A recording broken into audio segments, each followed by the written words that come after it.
I feel nauseous, believe me. Never had a lot of shit come easy. Had to work hard, struggle just to be me. Had to rise up just so they could see me.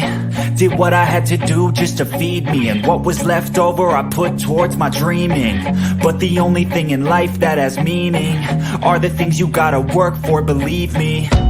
Take into your hands a plan your own hands can land. Man, feeling well, man. What's your name? My name is Cardi Cornish. And you a legend? I'm a legend. You're a legend here in Baltimore City. Where we at right now? We live in the 17, Pennsylvania Avenue.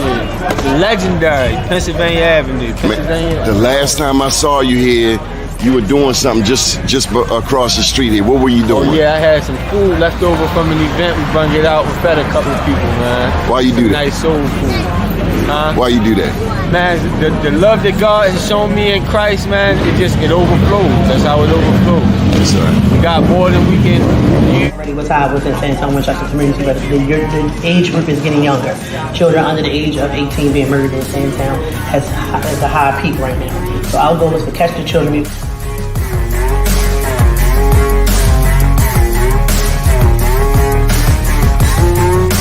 Damn. You going hard, man. You going hard on that man today. So what do you think, Mr. Mayor? You got manufacturing right here, helping our young people despite all of the challenges in the city of Baltimore, right here on North Avenue. Nah, it's really about the growth. Just knowing being there when they were down in Fort Covington and seeing how far it's grown. Like you said earlier, like getting the Sorbet, you know, well, we got the Sorbet at the beginning, but now being able to, when I'm at Camden Yards, get it, or anytime I'm down at Harbor Place to get it, and folks to not even know, but they're gonna know now that like this is coming from young people in West Baltimore, right there in West Baltimore on North Avenue, where they think nothing great comes from, but they can see it with the young people. If you work for it, it's only worth it if you work for it. Here on the mighty Mississippi, down right here in Prince Floyd Mountains. Beautiful town of Baltimore. Just leaving Algiers, which is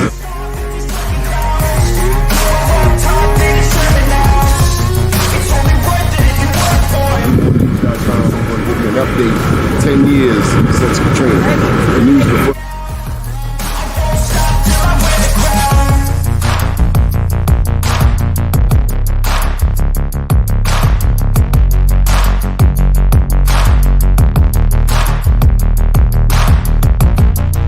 All right, y'all, this is what I came to New York for. Besides the Black Wall Street Awards, we're going in here and get some of this real good jerk chicken. Johnny Glover, out.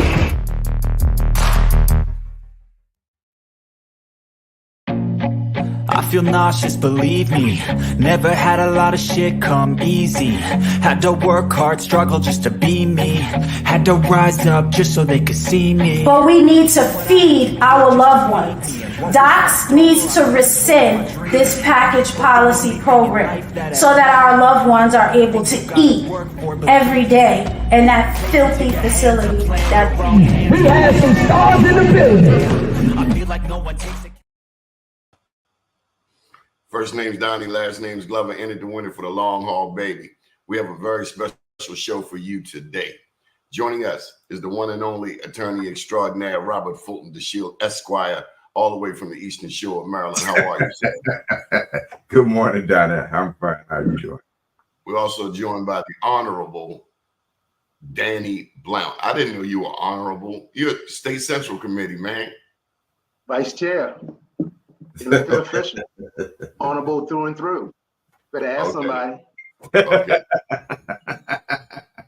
We also have the Richard Deshae Elliott. Good morning, sir. Good morning. I'm about to sit down and stop moving.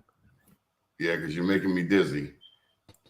And the incomparable Michael Haney, 60 Minutes in Black America. When is your show, Michael?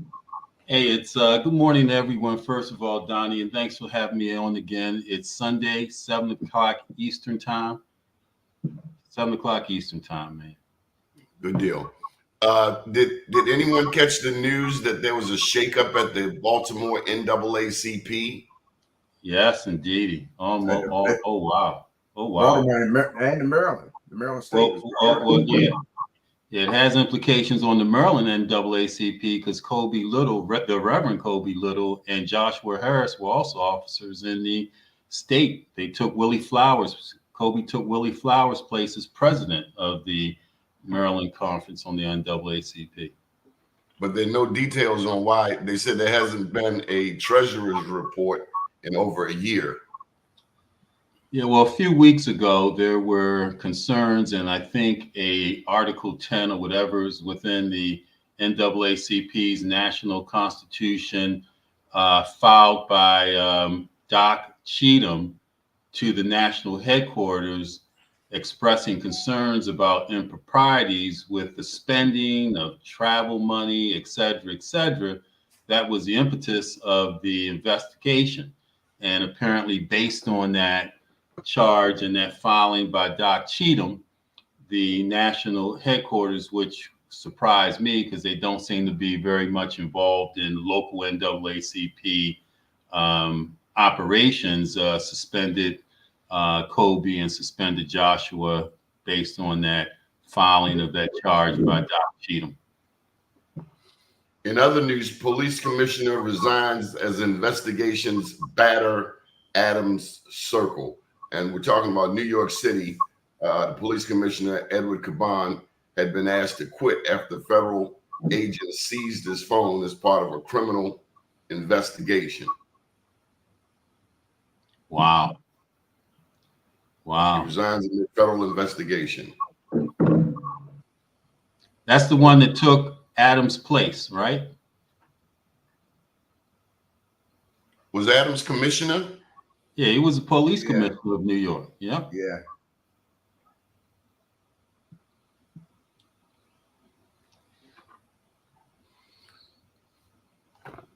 So let's just get to it. This, Danny, we really haven't heard your thoughts on the presidential debate.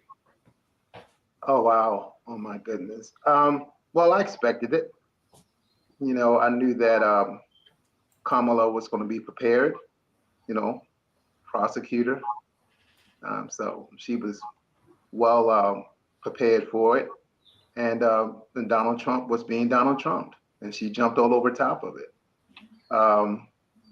Of course, there were more things that I think that she could have said and mentioned about what she's going to do as president of the United States, for us, the issues that we have, you know, with the prices of everything just going out the roof. So I think she could have said more in that regard, but she played it pretty well, allowed him to speak and to just reconfirm to us that he shouldn't be president. So I thought the debate went well. I want to say hello to Andy Havas. She's in Hungary. Thank you, Andy, for joining us. Oh, wow. How about you, Richard Deshay? Most important stat, and I just looked it up while Danny was talking, was that the day before the debate, soon-to-be President Harris was up by 3%. On the debate day, she was up 4%. The day after the debate, she was up 5%. I think it was something like 80% of debate watchers believe that Kamala won the debate. I think even Fox News conceded that Kamala did a better job. Trump is just a rambling and incoherent, crazy old person. He is not truly running a campaign. J.D. Vance has been the face of the campaign more than Trump. His name is just more attached. And the numbers are now so bad that I think the entire Republican plan hinges on winning specifically Pennsylvania, North Carolina, and Georgia. I think those three states are kind of the last firewall for Republicans. And this is a random wrench in the machine. RFK Jr. Sued to get his name removed from the ballots. And as a result, North Carolina is not doing early voting as early. And that obviously hurts Black voters, voters of color, young voters significantly more than it does Republicans. So that's one thing to keep our eyes on as the votes are counted on Election Day. Mr. DeShields, you do a show also. When is your show? 10 o'clock this morning, the Frank M. Conaway Show from 10 to 12 every Friday morning. So I'll be leaving this broadcast at probably 9:45 or so, because I have to get to the studio. And then, of course, I'll be joining Mr. Haney on Sunday for that edition of 60 Minutes in Black America. And today's show at 10 a.m. is that Radio 1? That's a WOLB AM. 10 a.m. Yes, 10 a.m. And it may be one of the final shows for my appearance, because you've often, if you've listened to the show, you often hear me say how disappointing I am in Catherine Hughes and her ownership and her management for not paying for the only local broadcast of relevant and important news that there is throughout her network locally. I'm not demanding down to be paid, but as of the end of the year, I will no longer pay, because right now we pay for that podcast, broadcast, whatever it is. And so I'm not paying anymore. So I'm going to give them to the end of the year to either agree to suspend or delete or eliminate really any payment, or come January, it'll be, if the show continues, come January, there'll be a new face. Did you know I used to do a show out there? I did not. I did a show for 21 years. We did the longest running show in the country at 1010 WOLB, starting back in 1999. Then around December 2020, within that year of 2020, they started charging me. I had sponsors. Lee Cross set up a sponsorship. I never paid. And then all of a sudden they started charging me. And that's why Mr. Haney and others have helped us to establish this network right here. And I'm so grateful. And that's why we established this network, because it just, why would I pay? Not pay. I mean, I just think it's disgraceful that the Hughes organization having its origin really Baltimore is where it kicked off Radio 1, and the Baltimore community and its environment, because of that support, enabled her to expand her footprint throughout the East Coast and really across the country. And I think it shows just such little respect for particularly the Black community in Baltimore, for her not to have a locally originated news program, and to having over the last year or so almost fumbled upon a formula that seems to work. I mean, we get a bunch of calls every week from people who's from all across the country who say they turn to 1010 from 10 to 12 on Friday to find out what's going on. And I believe that's true. And so again, I'm not asking for pay, but I am asking for respect. But Mr. DeShields, I do a show along with Bishop Barry Chapman every Thursday from 12 to 1 on WFBR, two-way talk radio show. And that's in Glen Burnie?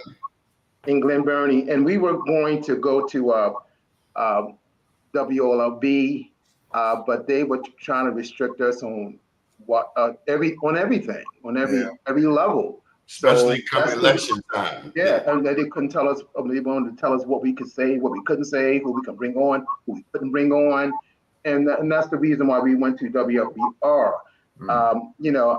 It kind of bothered me, the fact that, as you said, this Black radio station, and they were carrying themselves in that manner. So I'm sorry to hear what you guys are experiencing there as well.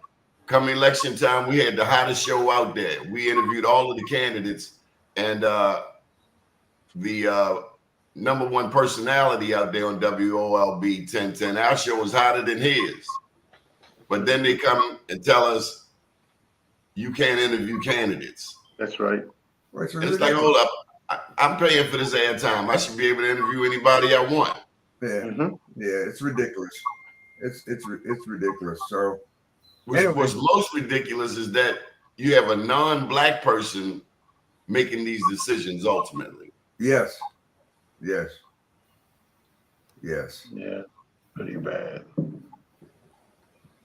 But enough of my trials and tribulations. But again, that's why, people like Mr. Haney have supported this network. You, Mr. DeShields, you have supported this network, and that's why we built it, so that we can say what we want. Okay, so Donnie, in that light, if I could say before we close that conversation, because people need to understand the importance of this network, because what's not being said is Kathy Hughes is a figurehead. She doesn't own Radio One anyway. It's earnings per share. It's all about earnings per share. We know who owns the majority of media in this country. And that's why it's important that shows like 60 Minutes in Black America, shows like your show on Black USA News show that Bob DeShields, an esteemed, prominent attorney, Mr. Blunt, right? It's important that we get our news in the right places, because Kathy Hughes is controlled. She's controlled. And Bob, you always have a place on my news, right? On my show. Matter of fact, I'm getting another seat just for you, but Kathy Hughes is controlled. Howard Mazer, and I'll say the name again, Howard Mazer, okay, of the descent of people that own mega media giants in this country, in this world, that control the narrative on the Middle East, Ukraine, a multitude of things. We got to dive deeper and understand what media really means and the influence it has propagandized in our community. I totally agree, Mr. Haney. You and I have our battles. We have our sparring matches, but we totally agree on black media. So, Mr. Bob, did you see the debate? I did. Your thoughts? Well, there were two different events going on. Kamala was participating in a debate. Trump was having another campaign rally. I mean, that's it in a nutshell. I mean, it didn't matter what the question was. He was going to say what he says at all of his rallies. I was really disappointed in the commentators for not controlling it more. They had the ability to cut off mics, and they said that that was supposed to be, the mics were supposed to be off, but yet every time he interrupted, they turned it back on and let him say what he wanted to say, when it had nothing to do with the pending question. He never answered questions. They didn't answer questions. I was a little bit disappointed that Kamala didn't do a better job of answering the question before she went off into her explanation of various issues. But she did at least acknowledge that there was a question out there to be answered. He didn't care. I mean, it was a campaign rally for him. And whoever said it initially, he demonstrated who and what he is. And what I'm continuing to be baffled by is that people seem to think that Kamala has to prove something in order to get my vote or their vote. She has to prove something, but Trump is a shoo-in. It's almost like it's a given that, and so my view is I wouldn't care if Mickey Mouse was running against Donald Trump. Mickey Mouse gets my vote. That's right. Period. I want to acknowledge on this show that I fell for a commercial. Mr. Haney brought it to my attention that Angela also Brooks ran an old quote by Larry Hogan saying that he would support the Republican nominee. You want to touch on that for me, Mr. Haney? Yeah, sure. So Angela also Brooks, Larry Hogan said before, around the first time he ran, that he would support the ultimate nominee for the Republican Party. He has consistently talked about not supporting Donald Trump. Matter of fact, he said that Donald Trump can't campaign with or for him in the state of Maryland. So that was clear. But this is what they do in campaigns, political campaigns. They utilize any sound bites they can to try to capture the people's attention, which is important that we have conversations like this. And, I can't wait till you ask me my opinion on the debate, but I'm going to be good. I took my medication. And so what is your opinion on the debate? Hey, so first of all, thank you for asking me, Donnie. So first of all, make no mistake that, to Bob's point, anything is better than Trump, except Laurie Loom, right, who flies on a plane, and Marjorie Taylor Greene has ostracized for being a racist. Laurie Loom, look it up, people, Loom. She's traveling with Trump. If you don't believe Trump, if all you black people that think Trump may be an economic saver, okay, and he's not who he is, look who he hangs around, because that's who truly we are, is what is in our circle. Laura Loom, okay, avowed racist that even Marjorie Taylor Greene says is too racist, just said it today, okay? But my disappointment, gentlemen and people, in a debate is that here we had a black man laid on his stomach with a knee on his neck on Sunday in a $200,000 sports car going to a game, one of the richest athletes in the world. And no one brought that up. Here we had a school shooting a week prior to that, where 5 people in Georgia were killed, including a black young man, student, 1 black in the hospital as a result of that shooting and automatic weapons. And none of that was brought up at the debate. So are we just getting sound bites, people, and we're choosing the best of the worst people, and that no one really is going to address our needs in our community? When you don't address knee on neck black man in Miami, Florida on Sunday, on Tuesday, the debate, my concern is that, are we really addressing the issues that are relevant to our community? Okay, let me go to the attorney. Mr. DeShields, did you see the Tyreek Hill arrest? I did. But I, quite frankly, I was moved more by the state's attorney of Baltimore's decision not to prosecute the cop who held a gun to the head of a so-called suspect who was already on the ground and being held by 3 or 4 other officers. So he felt the need to put a gun at his head as a show of power. And the state's attorney says that, that's okay. And the commissioner, Worley, says that's okay. And the mayor of Baltimore says that's okay. I mean, Tyreek Hill, what happened was just indicative, reflective of what's going on to the million other Tyreek Hills whose names we don't know. But here we had a Tyreek Hill right here in Baltimore, and nothing. I've heard no outcry about it. I still hear about Marilyn Mosby and the fact and where she can go with her ankle bracelet, but I don't hear anything about this type of thing from the Baltimore City Police Department. I think it's regrettable that happened and that we've heard literally nothing about it. I think it's extremely regrettable that the state's attorney, bowing to what I consider to be political pressure, is trying to toe the line to appease people whose interest is diametrically opposed to black folks in this town. Richard Elliott, did you see the Tyreek Hill arrest? I did not, and I actually wanted to say I had a comment or a reply sort of on Mr. Haney. You made me think about something. I agree from what little I've read and reacted to regarding the debate that it appears it was mostly non-substantive, and genuinely the biggest takeaway is that Donald Trump was talking about people eating dogs and cats. That is actually the biggest takeaway. But this is also the first election, in our lifetimes where you could simply compare your life in the 2 administrations. And I don't think that gets brought up enough. Like when Donald Trump left, there was a coup, a pandemic, and people had no idea what society would look like in a year. There was no knowledge of when vaccines would come out or anything. We look at things now, and essentially the biggest gripe is inflation, which pretty much was caused by trying to prevent the worst things ever from happening. And there's very little of that analysis even of where was your life at the high versus low point in said administration. What did each individual candidate do during their time? Kamala, as vice president, actually cast tie-breaking votes, which is fairly unique as a vice president. She has a claim right now to say she's the best vice president ever. I'm not going to say that necessarily, but she has a claim. She at least has votes.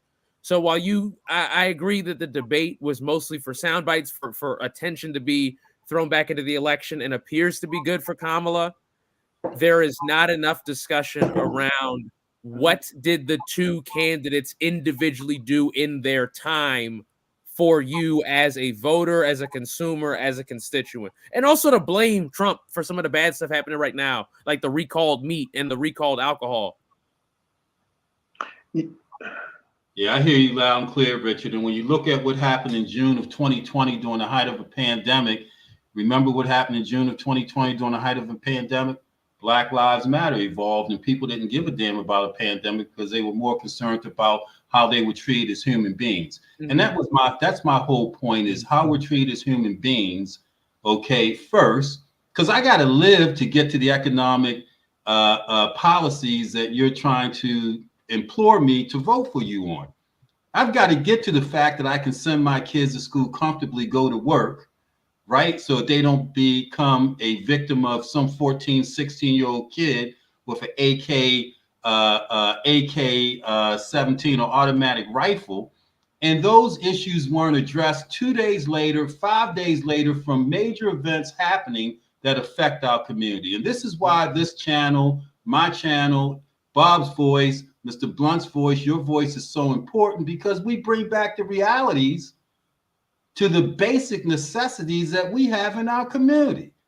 You know, and that's just you know, something, you know, we're not eating from day to day or living paycheck day to day. We're living from a police stop and a red light in our rear view mirror from being incarcerated or killed. That's what we're dealing with. And they didn't address that. You know, and I agree with you on that. With Tyreek Hill, you know, I'm just glad the brother is not dead, because there are other Black males who get stopped and they don't live. They get killed. And but one of the things about Tyreek Hill that he could have done to kind of change that narrative a bit is he could have kept his window rolled down. And I just didn't understand why he would put himself in a position to roll his window up when he got a crazy police officer on the other side. So was the police crazy? The man the police was doing his job. I thought he was pretty civil in the beginning. Yeah, he was doing his job. And I think, like I said, I think he edged him on by not rolling his window down when he asked him to. When he tapped on it, he had a few words. But then the police got very agitated and overly aggressive. And that's when it got out of hand. So we as Black men need to realize and understand that, you know, it's dangerous out here dealing with police officers. And it wasn't a white cop, it was a Latino cop. Cops, period. Who they are, right? I don't care who it is. They just, you know, they walk around with this you know, badge on their chest, and some of them just get out of hand. Hold up. The man was speeding. I get that part. The police pulled him over. Mm-hmm. He went up to the car. Sir, roll down your window. And if I'm not mistaken, he was a little sluggish rolling down his window. He rolled it down a little bit, and then he rolled it all the way back down up. this much. And then he rolled it back up. And then they tapped on the glass, and they went back and forth. Now, I don't know where y'all from. I'm from Baltimore. The police pulled me over, Mr. Bob. I'm doing everything possible so I don't have to call you later and say, Mr. Bob, can you defend me? Because I don't want to make that call to you, Mr. Bob. I can't go on and allow and without making the point that I think we're missing the point. And I think we've missed the point all along. We are not as human as white folk. Mm-hmm. Okay. What we consider discrimination, most white people don't consider discrimination because they do not value. When the Black Lives Matters movement cut off before they finished the sentence, it should have been Black Lives Matter as much as white lives. That's the part that was left off. That's the part that was left off during the civil rights struggle, because the decision was we will push, but when they resist too much, we will stop. The issue of white supremacy, the other side of the coin, is what? Black inferiority. That has been the foundation of the so-called race relations from the very beginning. Sociologists and anthropologists have written books and tried to demonstrate scientifically how the Black brain is inferior to a white brain. The National Football League and its concussion settlement protocol the lawyers had to go back to court because they said that for black athletes, some of whom I represent, the black athletes had a higher level because they started lower. So in order to prove the effect of CTE, they required more. They required more of a distinction, more of a difference than the cognitive difference. So the issue is there is a core principle that is embodied in the so-called race relations that we are not human, that we can be treated good like you would a dog or a cat or a bird or some other pet, but we're simply not human. And we have and we embrace that by saying that our citizenship, for example, started with the 13th and 14th Amendment. No, because it's a simple. What they give, they can take away. And they've decided a long time ago, but they've decided to take it back. They decided to take back the privileges that we were given, but because we were not as human as they are. And we got to face that. We kick that can as far down the road as we can. We are on the precipice of an outright confrontation over that issue. In my opinion. Well, you know, Donnie, I think to the point of what Bob and Danny have said to your question initially about the debate, because the debate is that we're dealing with two Americas, right? The America for us and America for them. And do we give Kamala a pass to not address the America for us? We know Donald Trump isn't expected to address the America for us, right? And that the true issues that we're dealing with aren't addressed. Now, we love Kamala, but is she going to address our America? Because it is absolutely, let's not fool ourselves in thinking that it's a kumbaya all one. This is the most polarizing times of America because you've got free black people. Wasn't polarizing when you had enslaved black people because they did whatever they want us to do. We did whatever they wanted us to do. It's polarizing because we don't want to stand for it anymore. And I'm afraid that with Vice President Harris being a black nominee, potentially president, that our issue all of a sudden becomes her color and not tangible for us to see real change and real results, which we continue to fight for the same thing decades after decades. So it's always questionable what any candidate we back brings us from the table that we've asked them to bring. What does the agenda look like for this Black America? Richard, do you foresee a difference in an Obama administration and a Harris administration? That's sort of what I was going to go to. I think that there's two key metrics that can determine how much more invested a Kamala or, insert X Democratic candidate would be than Biden. And that would be percentage of the money and percentage of the votes from the black community that make up her support. She has the most money of any candidate ever. She has so much money that I don't know if they could spend it all before the end of the election. Our money, even our collective money, is not really that important for Kamala to win now. Plus, she's winning. But on votes, I read, I think yesterday, that the coalition built so far for Vice President Harris is the most professional, the least working class Democratic coalition in a very long time. And just specifically in regards to your concerns, independent of everything else on what is wanted to do, if that is the Democratic coalition, if it's the coalition is not as much about minimum wage as they are about 401ks, just as a minor example, a lot of black community universal issues will be harder to address. And I agree, Donnie. I think that Harris will be less liberal than Biden on several issues, primarily on there won't be big pots of money given out with no strings attached in the Harris administration. I think that that's the main thing. Biden is going to go down as the greatest liberal president since Lyndon Johnson for that alone. The era of big money, as there was with the COVID money, and even with the Inflation Reduction Act, I think that's going to be very difficult to do, even if she has the Congress, because there was also a big progressive wing during much of Biden's administration. Most of the squad got de-elected. That's important to note. A lot of the people who put pressure on Biden from the left in office got de-elected in the past. By whom? By what measure? It's important. You're right. They got de-elected, Super but PACs, it's also important to say who caused Super PACs. Super PAC. No, the Jewish control of the media is what got them unelected. Tell the whole truth. Let's not shy away from it. That's who went against those three who got unelected. They didn't succeed in one case, but we can't be afraid. See, we have not defined, and we've been taught that we're even afraid to try to define what it means to be black. We've accepted the fact that it's color alone. No, being black is a cultural. Being black is a way to perceive things. Being black is a mindset. And everybody, regardless of the color, needs to be tested against that.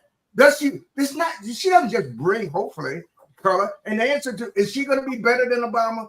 Probably not, because the Democratic Party is no better than the Republican Party as it relates to the position of black people. In my opinion. Danny, you've been quiet. Wow. Danny? It's just so much to grapple with could be and what has already transpired. We hope for the better. Kamala, she is new at this. This is a real big take for her. But I just think that the fact that Donald Trump needs to be gone completely, erased completely from this political campaign, this political race, is just the fact of being president. It's really important that he's done. He has to be done in order for us to try to, make things better. It's just a bad place for us to be in right now, just to think that blacks are supporting him. There was something on the news just recently about, I think I sent it to Doni this morning, that this was a big campaign bus up in Northwood Shopping Center. They call it Northwood Plaza now. So they're out there doing it. Talking about Trump's folks are taking buses in black neighborhoods and doing that part. And we need to do that too. We can't take anything for granted. We need to get to all the HBCUs. We need to get to the black communities. We need to show them that we are concerned about their needs and things like that. We have to make ourselves present everywhere. Understand about the swing states. We all understand that it's important to be there, but it's still also important to be in those communities of color. I mean, just being there is important. Mr. DeShields, from a legal perspective, should Donald Trump even be in the race? Well, I mean, he satisfies the constitutional requirements to run for that office. And there's no constitutional prohibition against somebody who's been indicted or convicted of anything short of treason. There's no constitutional prohibition against him running for office. So I can't answer the question that there's people who call themselves Republican who wanted him at the head of their ticket, and they got their way. That is probably the first time where a party conducted primary debates within the party where the ultimate nominee didn't participate in a single debate and refused to. I don't know that that's ever happened before. Yeah. I mean, Trump declared himself the leader of the Republican Party, and that he could not be challenged. And so far he's right. And that's what's wrong. That what Kamala has to do, in my opinion, she's got to find a black issue on which she can be unapologetically black. Because the fact of the matter is, if she doesn't bring black people out to the polls, she will lose. That's right. She will lose. That's exactly right. Better get to these HBCUs. Better get to these communities. You're gonna be like, how Anthony Brown, he took everything for granted. When he was trying to run for governor, he didn't get around to the communities like that until the 23rd, 24th hour, and look what happened with him. and of course the fact that he was connected with O'Malley. So, but you gotta get out there. You gotta get to the people. You gotta have your troops on the ground. You know, that's what we do as a Central Committee. We support all the candidates. We go all throughout Baltimore County, and we are there for them. We had a big kickoff last Saturday, and you know, but the DNC has to do better. The Maryland Democratic Party has to do better. I mean, where are the big signs? Where are the signs at? Where are the signs for Angela Alsobrooks? We need to keep the Senate. Where are those big signs at? I mean, they treating her kind of in a way like they treated Ben Jealous. So I'm like, where's the money? I'm upset with the DNC. I'm upset with the Maryland Democratic Party. Where are the signs? Where's the support? That's because they think this is a blue state. We don't need it. Of course we need it. We've learned those lessons time and time again. You have to support all of this. You know, you got to give them some help. If I could say to Bob's point, we have to think about what Bob said. Now, imagine if Harris was running against Nikki Haley. It would be, I don't know. If she was running against Nikki Haley, which is not out of the realm of possibility. Well, that's what I wanted to ask Mr. DeShield, because he's got to go in a couple of minutes. Is there anything that can happen that would essentially arrest Donald Trump between now and November? No. He won't even be sentenced on the things that he's already been convicted on after the election. Until after the election. I thought you were going to ask me, is there anything that Kamala Harris could do to lose her 3 or 4 or 5 point margin if it in fact exists? And there is. If she does not, in my opinion, if she does not, look, neither the Democratic Party or the Republican Party is the party of black people. So let's disabuse ourselves of that notion. It's not. Both are run and controlled by white men. Period. And don't make no mistake about that. So if Kamala doesn't, in my opinion, identify an issue that would get black folk off the sofa and out of the chairs and out of the bars and the lounges and get them to the polls, she will lose. She's got to find an issue. She's got to find an issue or an approach to an issue or the interpretation of an issue that is peculiar to the interests of black folk, and she's got to stand on it. She's got to say to black people, I am strong enough to stand for you. I don't care what other people think about it. I will win, lose, or draw, but we'll do it together. If she doesn't carry that message, she loses. Before Bob goes, I'm sorry, go ahead. But before Bob goes, because you said he has to go, and Bob, that's the reason to Donnie's question, Tyreek Hill becomes symbolic, because that's the biggest threat to us as human beings, as black people. And why didn't she bring that up? I don't know if you guys know another threat to that 3 or 4 points. You all know what happened today, which is huge for the Democratic Party. Did you all hear what happened today? Did you hear that 33,000 Boeing UN workers went on strike today? Yeah. Went on strike today. Did you hear that the hotel community last week had a nationwide rolling strike?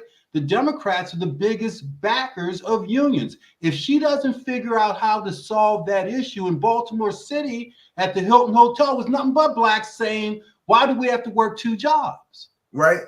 And so when do you start to speak to the issue? And so these issues are in our face today, which is important. Fox and CNN isn't going to tell you to this extent what's happening and have these conversations so that your viewers, Donnie, can go out and do their investigatory stuff, discernment, and not just throw their votes somewhere. We know we're not giving it to Trump, but at least have the basis of an ask of a candidate, be it Angela, Donald, or Brandon, as to why you're going to give them your vote. A lot's going on, man. Yeah. Mr. DeShields, any thoughts on Hogan, also Brooks? Oh, I think Angela has hit upon an issue that may allow her to salvage her campaign. If it sticks. She has said the race is not against Hogan, it's against the Republican Party. That's basically what she's saying. She's saying that the outcome of the race will determine who controls the Senate, which is bigger than Larry. So even if you like Larry Hogan as governor, even if you like him as a person, even if you applaud his administrations in Maryland, the fact of the matter is, according to him and from his own mouth, he is a lifelong Republican. He's going to stick with the Republican Party. And no matter how he proclaims to be independent, the fact is he still only has one vote. And there's no way he can promote anything that he believes in unless he gets more. And the only way he gets more is do what the rest of them do, which is do whatever Donald Trump says. That's the end of that story. If she continues to promote, if that message, which is true, if that message sinks in, she will win. She gets a pass because of that issue. She doesn't have to do what Kamala has to do, which is identify a black issue that she can win on. She can win on that issue if she can make it stick, in my opinion. Richard Elliott, are we ready for a black U.S. senator? Are we ready for a female U.S. senator, a black female president? Absolutely. And I think a better question is. Bye-bye. Thank you for joining us. Okay, sir. I think that a better question is: are we prepared when Angela goes to the Senate or when Kamala enters the White House to lobby for the department heads and for people from our state to be represented in administration? This one in particular, you've heard about what she proposed with housing, a $25,000 housing credit for first-time buyers, a massive increase in new homes built. There's ways that could be done that are very good for black communities. There's ways that could be done that are horrible for black communities. If it's a tax credit versus if it's upfront applied to the mortgage. I think that HUD is going to be very important for Maryland's future because so much of our state is based around property taxes and around getting new residents in order to improve our state. I think there's a few other agencies like that. So are we prepared? Absolutely. But can we do what we need to do that if they do win, and I think they will, to give them the ideas, the guidance, the preparation, and the leadership around them to really do good things? Michael Haney, are we as black men capable of supporting a black woman for U.S. Senate in Maryland, a black woman as president of these United States? In a nutshell, the answer is yes, but I'd like to quantify my answer in a couple directions to the question you asked above. But the answer to me is absolutely yes. Danny, do you believe that? I do as well. I think that the timing is right. And the stark difference in someone who has humility as someone who has just the opposite is something that is appealing to people. So I say yes. Come on, Mr. Haney. I know you got a follow-up. So to the question, which is important, I keep redundantly saying the importance of looking at news on this network for information that you won't hear elsewhere.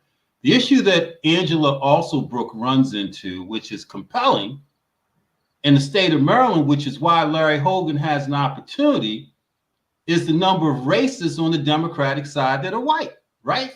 That refuse to vote for a black woman. So you look at it from a reverse. No, I'm talking about black men.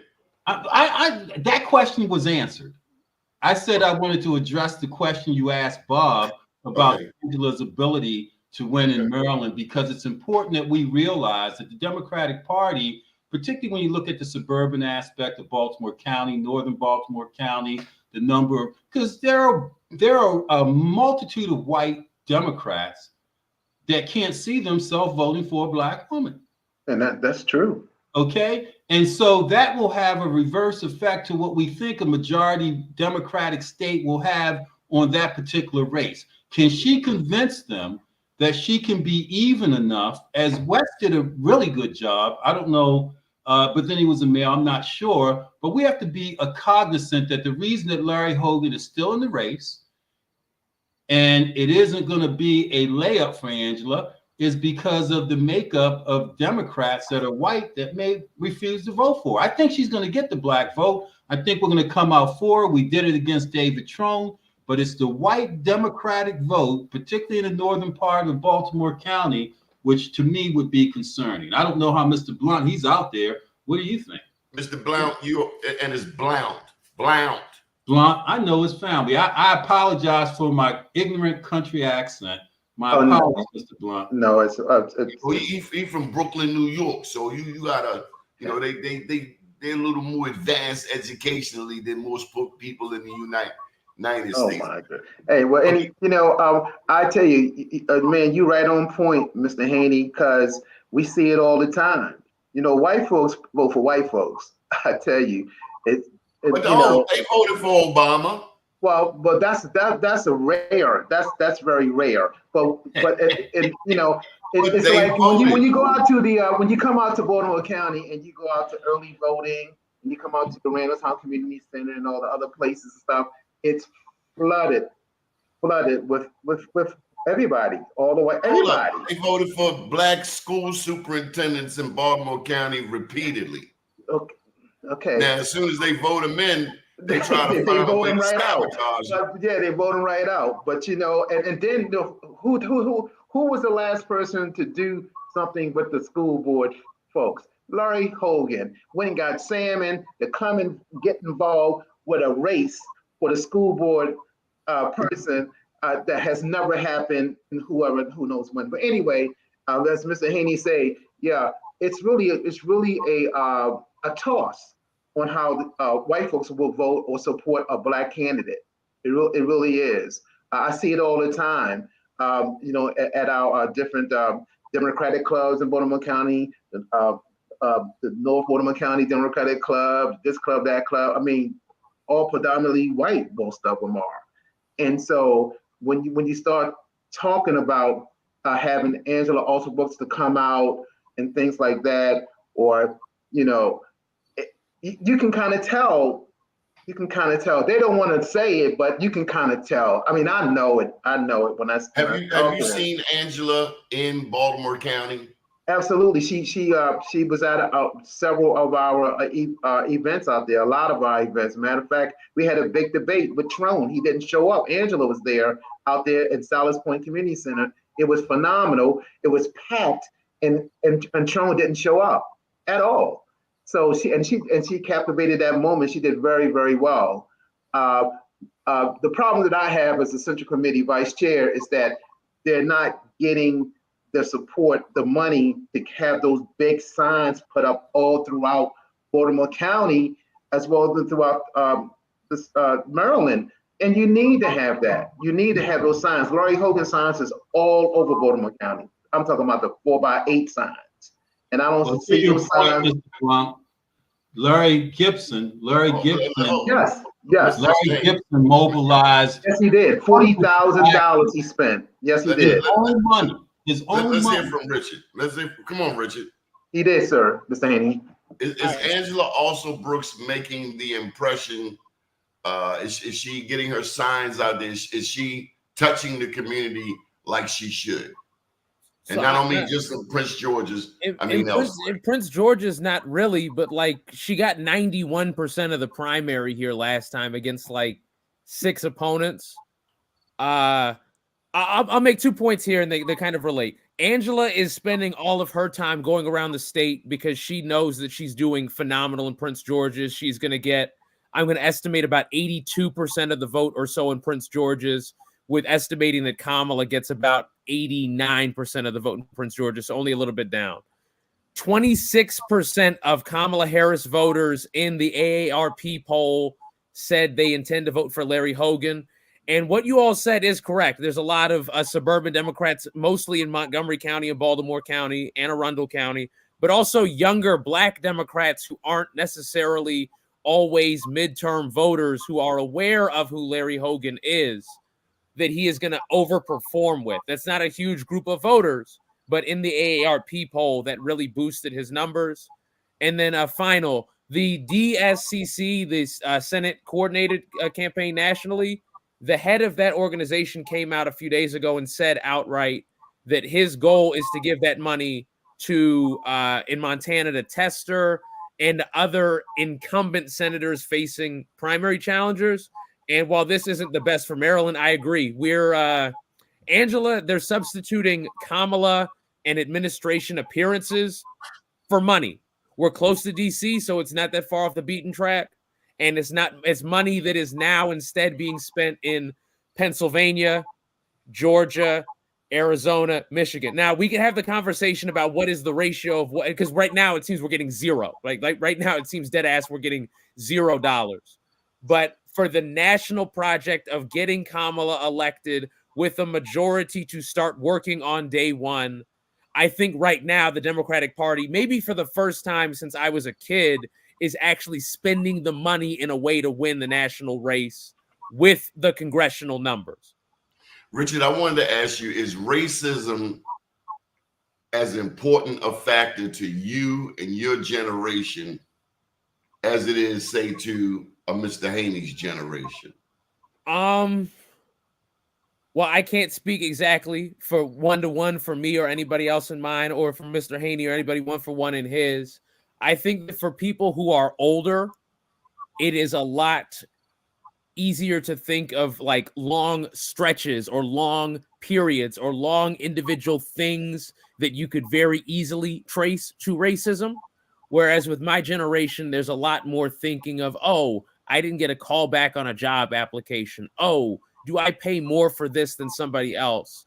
And of not necessarily knowing versus knowing for damn sure and not necessarily having a way to address outside of having a bunch of money or living in a majority Black community. Mr. Haney, do you think racism has disaffected your generation more than Richard's generation? No. I think racism has a different face, hasn't changed. The innocent are protected. Some of us are just more sensitive because our parents were beaten, friends were murdered during the course of the civil rights era, to be sensitive to how it is to not tolerate any, to what Richard just mentioned, wondering why, where we know the reason why. And so, no, but they exploded and became emotional in June of 2020, his generation, and said, we ain't taking no more, when they saw physically on TV screens across America, young people that they could identify with laying out in the street, laying in funeral and caskets. All of a sudden it became visual to them, and they could understand and comprehend what we mentioned to them about Martin Luther King, Malcolm X, the Civil Rights Bill. The correlation was finally there. But it doesn't live in them like it lives in me and you. I agree with that wholeheartedly. Thank you for verbalizing smarter than I. Danny, is New York more racist than Baltimore? Oh my, well, is it more racist? It's just racist, terrible. It's what a question, Donnie.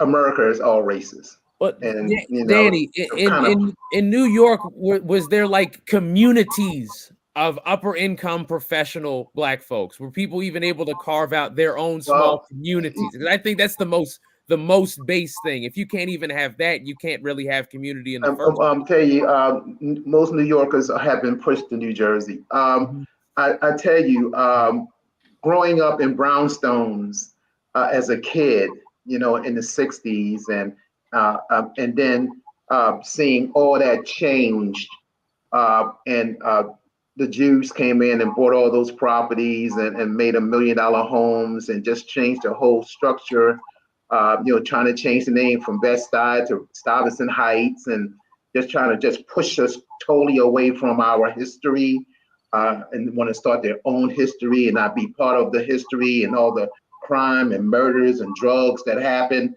in that area. It's just shameful.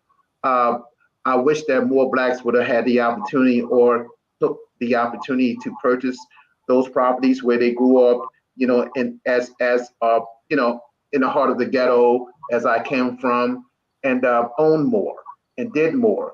But New York is very racist.